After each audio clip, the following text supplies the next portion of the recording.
அனைவருக்கும் வணக்கம். உண்மை செய்திகள் உடனுக்குடன் கிடைக்கணும்னா, மறக்காம நம்ம சேனல் நீங்க சப்ஸ்கிரைப் பண்ணி பெல் ஐகானையும் சேர்த்து பிரஸ் பண்ணிக்கங்க.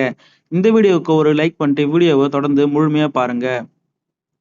தமிழக அரசு ஊழியர்கள், ஆசிரியர்களுக்கு அரசு ஊழியர் சங்கம் வெளியிட்ட முக்கிய அறிவிப்பு. அரசு ஊழியர்களுக்கு ஏமாற்றம் அளிக்கும் தமிழக பட்ஜெட். 2026, 27ஆம் ஆண்டுக்கான தமிழக நிதிநிலை அறிக்கை குறித்து தமிழ்நாடு அரசு பணியாளர் சங்கத்தின் சிறப்பு தலைவர் கு. பாலசுப்ரமணியன் விடுத்துள்ள அறிக்கையில், தமிழகத்தில் அமைந்துள்ள புதிய அரசு 2026, 27ஆம் ஆண்டுக்கான திருத்தப்பட்ட நிதிநிலை அறிக்கையை சமர்ப்பித்து உள்ளது. இந்த அறிக்கையில் தேர்தல் கால வாக்குறுதியான பழைய ஓய்வூதிய திட்டம், 5 ஆண்டுகள் தற்காலிகமாக பணியாற்றியிருந்தால் பணி நிரந்தரம் உள்ளிட்ட அரசு பணியாளர்களின் எந்த கோரிக்கையும் நிறைவேற்றப்படவில்லை.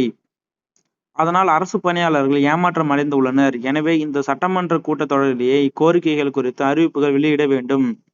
இந்த அறிக்கையில் நேர்மையான, ஊழல் இல்லாத அரசு நிர்வாகமும், நேர்மையான பணி நியமனங்கள், இடம் மாறுதல், பதவி உயர்வுகள் நடைமுறைப்படுத்தப்படும் என உறுதியளிக்கப்பட்டுள்ளது. இந்த அறிவிப்பை தமிழ்நாடு அரசு பணியாளர் சங்கம் வரவேற்கிறது. இந்த விஷயத்தில் தொடர்ந்து அரசு உறுதிப்பாடுடன் இருக்க வேண்டும் என விரும்புகிறோம். புதிய அரசு அண்மையில் அரசு பணியாளர்களுக்கும், ஓய்வு பெற்ற அரசு பணியாளர்களுக்கும் வெளியிட்டுள்ள மருத்துவ காப்பீடு திட்டத்தில் உள்ள குறைகளை போக்குவதற்கு அனைத்து சங்கங்களையும் அழைத்து பேச்சுவார்த்தை நடத்த வேண்டும் என தெரிவிக்கப்பட்டுள்ளது. மேலும் இது குறித்த அப்டேட்டுகள் உங்களுக்கு கிடைக்கணும்னா மறக்காம நம்ம சேனல் நீங்க சப்ஸ்கிரைப் பண்ணி பெல் ஐகானையும் சேர்த்து பிரஸ் பண்ணிக்கோங்க.